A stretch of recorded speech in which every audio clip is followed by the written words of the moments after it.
Good morning students. आज हम next topic discuss करेंगे चैप्टर प्रिंसिपल ऑफ इनहेरिटेंस का, जिसका नाम है हीमोफीलिया। हम जेनेटिक डिसऑर्डर्स डिस्कस कर रहे थे, कलर ब्लाइंडनेस टॉपिक हमने डिस्कस कर लिया था। हीमोफीलिया एक सेक्स लिंक्ड रिसेसिव डिजीज़ है। इट मीन्स ये जेंडर स्पेसिफिक होगी, कुछ जेंडर्स को ये ज़्यादा होगी, कुछ को कम होगी। लाइक मेल्स में हीमोफीलिया देखने को मिल जाता है, जबकि फीमेल्स में चांसेस कम होते हैं। कैसे ट्रांसमिट हो सकता है? अगर कोई अनइफेक्टेड कैरियर फीमेल है, मदर है, तो उसके आगे जो मेल प्रोजेनी है, जो सन होंगे, उसमें ये डिसीज़ देखने को मिल सकती है।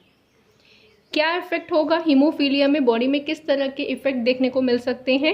क्लॉटिंग फैक्टर्स जो होते हैं, जो ब्लड को क्लॉट करने के लिए फैक्टर्स होते हैं, जो कास्केड प्रोटीन मैकेनिज्म दिखाते हैं, वो यहाँ पे काम नहीं कर पाता, जिसके कारण क्या है, माइनर कट से भी उस पर्सन में जो डिजीज़ के कारण क्या है, ब्लीडिंग होती रहेगी।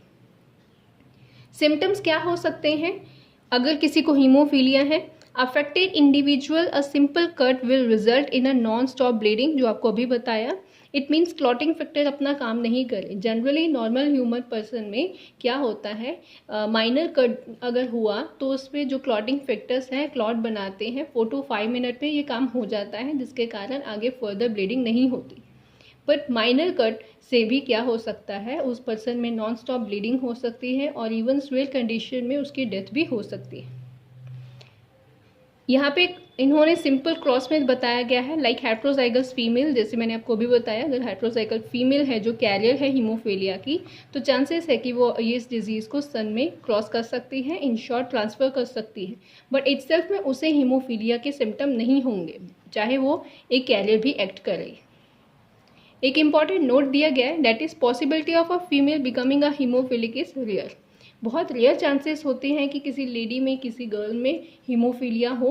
वो ज़्यादातर कैरियर होती है और चांसेस हो सकते हैं अगर कोई ऐसी पर्टिकुलर कंडीशन हो जिसमें फादर भी हीमोफिलिक है और मदर कैरियर है, तब चांसेस होंगे कि आगे जाके डॉटर में हीमोफीलिया देखने को मिल जाए। बट ऐसे चांसेस कम होते हैं, क्योंकि जो फादर या जो बॉय है, वुमेन है, हीमोफिलिक कंडीशन में क्या होता है, उसके सर्वाइवल चांसेस काफ़ी कम हो जाते हैं। इसके कारण क्या है, यंग एज में ही डेथ हो जाती है। तो फीमेल हीमोफिलिक के चांसेस कम होते हैं, फीमेल ज़्यादा कैरियर ही एक्ट करती है। एग्जाम्पल यहाँ पे दी गई है, लाइक क्वीन विक्टोरिया एक फेमस क्वीन थी जिसमें ये डिजीज़ देखी गई थी। क्वीन विक्टोरिया एक कैरियर थी और उनकी फैमिली हिस्ट्री और पेडिग्री में देखा गया कि हीमोफिलिक प्रोजेनिस बन रही। तो इन शॉर्ट फीमेल्स जो होती हैं वो ज़्यादातर क्या हो सकती हैं, कैरियर होंगी, और जो मेल है उनमें ये डिजीज़ देखने को ज़्यादा मिलेगी। इस डिज़ीज़ को ब्लीडर्स डिजीज़ भी कहा जाता है। ब्लीडर डिजीज़ कहने का एक स्पेसिफिक रीज़न है, क्योंकि जब भी ये डिज़ीज़ होती है, जिससे भी अफेक्ट होता है इस डिज़ीज़ के कारण, उस पर्सन की माइनर कट के कारण भी ब्लीडिंग होती रहती है, और ये ब्लीडिंग जो है इतनी ज़्यादा स्वेट चलती रहती है कि उस पर्सन की डेथ हो सकती है, मतलब क्योरेबल नहीं हो पाता। कैसे इनहेरिट होती है? इनहेरिट होती है एक्स लिंक्ड रिसेसिव जीन के कारण। इट मीन्स रिसेसिव, जैसे हमने एक दिन पहले भी डिस्कस किया था, तो रिसेसिव के कारण क्या होता है, डिजीज़ जो है बहुत ज़्यादा कॉमन नहीं होती। अगर यही डोमिनेंट हो तो बहुत ज़्यादा ये डिजीज़ जो है लोगों में देखने को मिल सकती है। नेक्स्ट हम डिस्कस करेंगे किस तरह का क्रॉस या चांसेस हो सकते हैं जिसमें ये डिजीज़ आगे स्प्रेड करे, like progeny of a haemophilic carrier, female and a normal male. यहाँ पे फीमेल जो मदर है वो कैरियर दिखाई गई है और जो मेल है वो नॉर्मल दिखाया गया। तो लेट्स सी कि आगे जाके क्या चांसेस बन सकते हैं अगर मेल नॉर्मल हो और फीमेल कैरियर हो। कैरियर के केस में उस लेडी में वो डिजीज़ दिखेगी नहीं, जिसके कारण क्या है, चांसेस हो सकते हैं कि आगे जाके बच्चे में ये डिजीज़ दोबारा अपीयर हो जाए। फीमेल जो कैरियर है उसके गेमीट्स बनेंगे एक्स, एक्स एच। जो एच स्मॉल लेटर से लिखा हुआ है वो अफेक्टेड जीन के बारे में दिखा रहा है। एक्स के ऊपर एक्स लिंक्ड जो रिसेसिव जीन है उसी में ही डिजीज़ होती है। मेल जो है वो नॉर्मल दिखाए गए। अब सिंपल प्यूनिट स्केयर हम इसमें बना सकते हैं। प्यूनिट स्केयर में एक साइड पे हम फीमेल के गेमीट्स रख लेंगे और एक साइड में मेल के गेमीट रख लेंगे। एक्स एक्स जब भी क्रॉस करेगा, जो फ्यूजन यूनियन दिखाया जाएगा उसमें नॉर्मल होगा, क्योंकि यहाँ पे किसी तरह का हम अफेक्टेड जीन नहीं दिखा रहे। जबकि एक्स एक्स अगर इस तरह का क्रॉस बन रहा है जिसमें एच जीन अफेक्टेड दिखाया गया है, तो यहाँ पे वो जो गर्ल डॉटर बनेगी आगे जाके वो कैरियर हो सकती है, बट उसमें डिजीज़ अपीयर नहीं होगा, सिम्टम दिखाई नहीं देंगे और वो एक नॉर्मल लाइफ जी सकती है।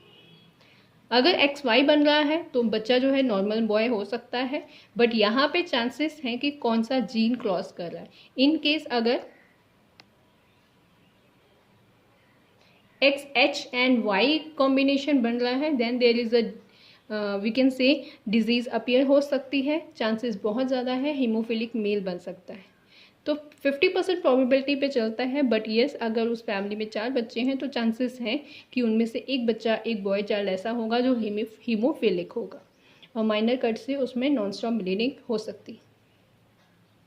तो चांसेस यहाँ पे बताए गए हैं। चांसेस हीमोफिलिक डॉटर के 0 हैं। हीमोफिलिक डॉटर कभी भी नहीं ऐसे कपल में होंगी जिसमें कैरियर, जो मदर है वो कैरियर होगी और जो फादर है वो नॉर्मल। हीमोफिलिक डॉटर कैरियर के चांसेस 1 हो सकते हैं, डिजीज इनमें अपीयर नहीं होगी। Then chances of normal son, yes chances normal son के भी हैं, बट ये साइड बाय साइड नॉर्मल के साथ साथ हीमोफिलिक सन के चांसेस भी हो सकते हैं। तो ये कम्प्लीटली बेस्ड है कि कौन सा क्रोमोसोम किसके साथ कंबाइन हो रहा है।